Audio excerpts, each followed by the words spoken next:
o deputado Merlong Solano.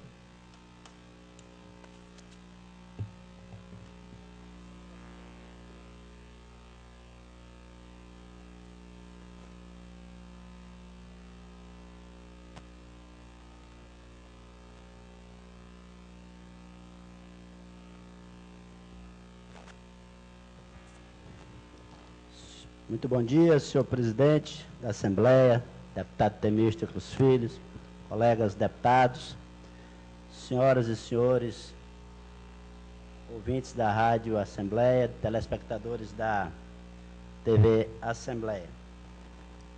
Trago a consideração dessa casa hoje duas questões.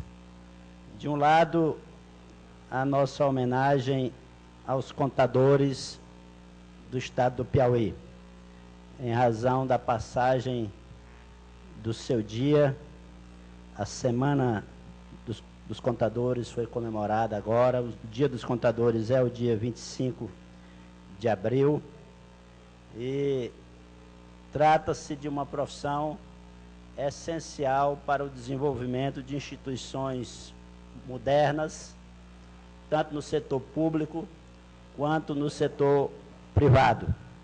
O trabalho dos bacharéis em ciências contábeis e dos técnicos em contabilidade é um trabalho essencial para o crescimento da sociedade moderna contemporânea. Sem instrumentos de controle que acompanhem o andamento dos negócios no setor privado, seja em empresas, pessoas jurídicas individuais, seja em empresas de sociedade limitada, seja em empresas de capital aberto, e as sociedades anônimas, ou mesmo as empresas do setor público, as estatais, a sociedade de economia mista, o trabalho dessas empresas ficaria inviável sem os instrumentos modernos de controle que a contabilidade disponibiliza, propiciando mais do que o cumprimento de normas legais, propiciando instrumentos de efetivo gerenciamento que permitem, inclusive, às empresas atuarem em escala cada vez mais abrangente, não só em escala local, estadual e nacional, mas mesmo em escala internacional. Foi o desenvolvimento da contabilidade aliada ao da administração que, em grande parte, possibilitou o crescimento das empresas até chegarem ao ponto de se tornarem corporações. E, no caso do setor público, a ação da contabilidade é essencial para o cumprimento das leis e para que a sociedade disponha de instrumentos de controle, tendo acesso transparente aos dados da contabilidade pública, tanto do setor estatal, das empresas, quanto do próprio setor da administração direta. Então, acho que é um setor das ciências que vem se desenvolvendo e que ajuda muitíssimo ao crescimento das nossas atividades públicas e privadas. Por isso, esse voto de louvor que peço que a Assembleia aprove. E entre os contadores do Piauí, deputado Fábio Novo, destaca-se o contador Antônio Gomes das Neves. Há pessoas que gostam mais de chamar a atenção para os problemas do estado do Piauí. E muitas vezes, ao fazer isso, ajudam a criar uma espécie de uma baixa autoestima do nosso estado, que durante muito tempo se acostumou a ser um estado atrasado, como se não tivesse aqui as condições naturais e humanas para superar os problemas. Enquanto isso, quando a gente olha com olhos mais positivos, com olhos mais otimistas, verifica que há, no Piauí, instituições públicas e privadas, e há pessoas que mostram, através da sua experiência, que nós piauienses dispomos das mesmas condições de fazer o melhor, dispomos de condições de superar o atraso e de construir uma sociedade desenvolvida. E na área da contabilidade, o professor Antônio Gomes das Neves está dando um exemplo não só para o Piauí, mas para o Brasil. A sua carreira, o seu currículo mostra uma experiência muito larga, respeitada em todo o Brasil, servidor do Ministério do Trabalho, foi perito da Advocacia Geral da União, o principal responsável pela organização da Controladoria Geral do Estado, esse órgão que dotou o Poder Executivo Estadual de condições de assessoramento de todos os gestores para que não se cometam erros na condução dos negócios do Estado.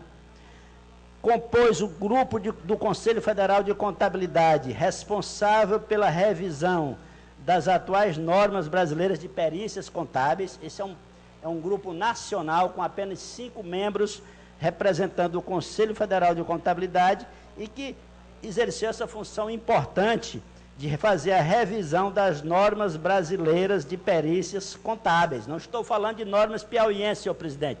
Estou falando das normas brasileiras de perícias contábeis, e num grupo de 5 técnicos do Brasil inteiro havia um piauiense, o contador Antônio Gomes das Neves. É perito judicial, é conferencista em nível nacional e é autor de livros de amplo reconhecimento na área da contabilidade.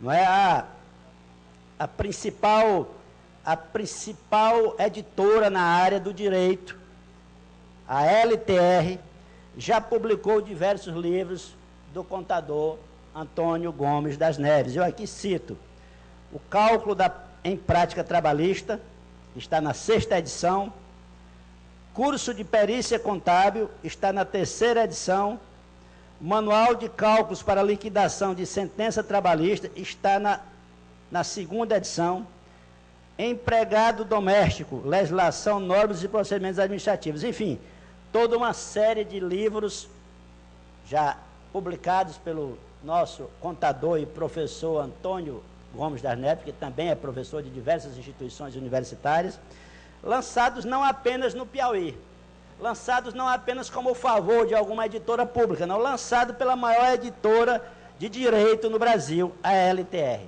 Então, é um contador que ajuda a engrandecer a imagem do Piauí no Brasil. Por isso, o meu pedido de voto de louvor e os meus cumprimentos ao nosso professor, ao nosso contador, Antônio Gomes das Neves. Uma parte para o deputado Fábio Novo. Deputado Merlong, eu quero me associar ao pronunciamento de Vossa Excelência, primeiro cumprimentando Vossa Excelência por exaltar hoje esse grande profissional. Eu tive a oportunidade de conviver com o nosso querido Antônio das Neves quando esteve à frente, junto ao governo Wellington Dias, da formação da Controladoria.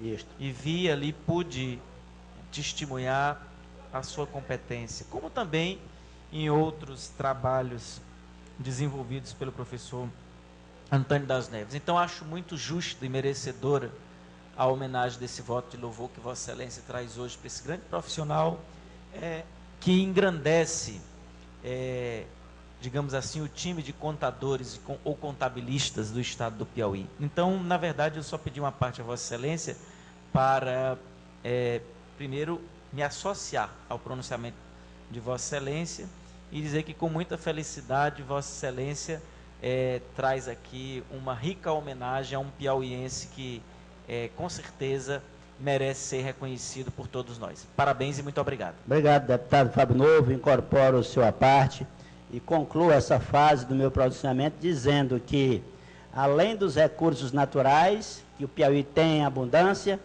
nós temos o fator humano como um fator de excelência para o desenvolvimento. E exemplos como esse do Antônio das Neves são exemplos que devem ser enaltecidos ainda quando as pessoas estão no vigor da sua situação profissional e da sua atuação como cidadão. O outro assunto que me trouxe a esta tribuna diz respeito a um requerimento que aprovei aqui nesta casa recentemente, no sentido de convidar o secretário de Administração e o secretário da Fazenda do Estado do Piauí para virem conversar com os deputados a respeito da gestão da folha de pagamentos do Estado do Piauí no ano de 2013. Essa casa aprovou, eu agradeço aos deputados que o fizeram, mas até o momento nós não tivemos resposta no sentido de quando será marcada a vinda desses secretários para terem esse diálogo com esta casa a respeito desse importante tema. Eu sei que agora em maio, por força da legislação vigente, a Secretaria da Fazenda deverá enviar para esta casa um relatório quadrimestral sobre as contas do Estado do Piauí, envolvendo todos os aspectos do balanço do Estado do Piauí, inclusive o de pessoal, que é um componente central do nosso balanço. Mas eu ainda estou aguardando um entendimento entre a Assembleia Legislativa e o secretário da Fazenda e o secretário de Administração, para que o convite possa ser aceito não como uma oportunidade para um embate de natureza politiqueira, mas como uma oportunidade que essa casa possa contribuir no sentido de dar transparência às providências que estão sendo adotadas para resolver o problema. Desde então, nós temos visto, através da imprensa, algumas manifestações, seja do secretário de Administração, reconhecendo o problema, ou seja, que no ano de 2013, o gasto com pessoal superou o limite definido pela Lei de Responsabilidade Fiscal, o chamado limite prudencial. Já ouvi isso na imprensa através do secretário de Administração. E também agora começou a aparecer a voz do secretário da Fazenda, falando da situação financeira do Estado do Piauí, dizendo que se trata de uma situação delicada e a respeito especificamente do assunto que agora eu abordo, que é o assunto do gasto excessivo com a folha de pagamento de pessoal. Foi publicado recentemente no portal Cidade Verde uma fala do secretário da Fazenda que me deixou muito preocupado. De um lado, a notícia boa. Ele diz que não há risco de atraso no pagamento de salário dos servidores, mas que é preciso analisar com cautela a folha de pagamento dos últimos 2 anos. E reconhece que houve um gasto excessivo em 2013. E aí o que me deixou mais preocupado, num determinado ponto da sua entrevista, ele diz que o Estado realmente extrapolou o limite prudencial e que já está, inclusive, bem perto do teto, que é de 49%.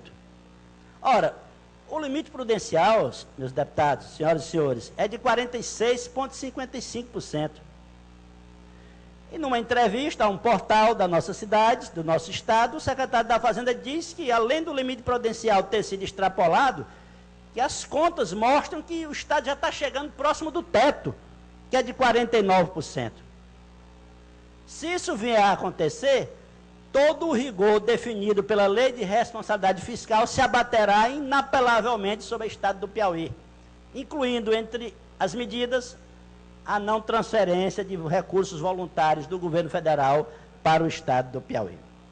Então, o sentido do meu alerta, que faço aqui pela segunda vez, é justamente com a intenção de que esses secretários possam vir a esta casa conversar conosco para, de maneira sistemática, organizada, dizerem a esta casa o que está sendo feito para impedir que o Piauí tenha tamanho revés na sua relação com o governo federal. Revés que seria de tal monta que impediria o governo federal de fazer transferências para o nosso Estado. Até agora, nenhuma fala organizada apareceu na imprensa sobre isso, nem foi definida uma data através da qual os secretários aceitam o nosso convite para vir dialogar conosco. Eu sei que em maio nós receberemos um documento. Em maio nós teremos, mais uma vez, uma oportunidade de verificar, com a letra no papel, vírgula por vírgula, se alguma providência foi ou não tomada. Mas eu acho que esta casa merece respeito por parte do Poder Executivo. Obviamente não foi aprovada uma convocação, mas foi aprovado um convite de um assunto que é sério, que é de interesse também do Executivo, que pode inclusive incorrer em crime de responsabilidade se não adotar as providências cabíveis. Uma parte, deputado Melão, por favor. Por isso, esse é o teor do meu segundo alerta, uma parte ao deputado Robert Rios. Deputado Melong, eu assisti algumas entrevistas, não foi uma só, tanto do secretário da Fazenda como do secretário de Administração, em que ambos diziam que estavam à disposição da Assembleia para estar aqui na hora que marcar o horário e o dia. O Executivo, através do seu secretário, não está se furtando e está aqui dando as explicações devidas ao Poder Legislativo. Está só aguardando que este poder diga o dia. O convite foi feito e o convite foi aceito publicamente em entrevista de televisão. Está só marcando que horas e que dias eles venham aqui com o maior prazer do mundo, certo? Até porque esse governo começou agora, poucas semanas, não tem nada a esconder de ninguém. Nessas alturas, acredito que já fizeram já um diagnóstico de toda a parte financeira do governo e está pronto vir aqui e dar as explicações devidas. Obrigado, deputado. Agradeço a sua parte e recebo como uma boa notícia que Vossa Excelência está dando a esta casa. Eu estarei aqui de braços abertos para receber os secretários para uma conversa de natureza técnica. O que eu quero é entender o que está sendo feito para resolver o problema. Muito obrigado. Permita, senhor deputado Merlong, uma parte. Pois não, deputado. Como primeiro secretário, responsável, inclusive, por tudo, eu quero aqui apenas contribuir com a fala de Vossa Excelência, o pronunciamento. Como primeiro secretário da Casa, responsável, inclusive, por mandar as convocações, ou convites, ou ofícios, ou requerimentos que aprovamos aqui na Casa, eu quero dar uma sugestão a Vossa Excelência. Pois não. Como já existe uma aprovação do plenário do convite, geralmente quando existe isso, o próprio parlamentar, ele, depois que tem o seu convite aprovado, ele faz um contato direto, como se trata de um convite, no caso específico, com o secretário de Fazenda e com o secretário da Administração, para ver a data que eles podem estar vindo aqui nessa casa. Que pode, inclusive, acontecer de que esteja aprovado, de fato já está aprovado pelo plenário da casa, o convite, mas pode ser que ainda no meio burocrático, do que saiu da aprovação do plenário, até tramitar pela parte burocrática interna da nossa casa, não tenha ainda oficialmente chegado o convite, tanto nas mãos de um secretário como outro. Então, eu sugiro que Vossa Excelência, de posse do documento já aprovado, vá adiantando as tratativas com os dois. Obrigado, deputado. Aceito o seu à parte e levarei à frente a sua sugestão. Muito obrigado. Bom dia. Com a palavra, o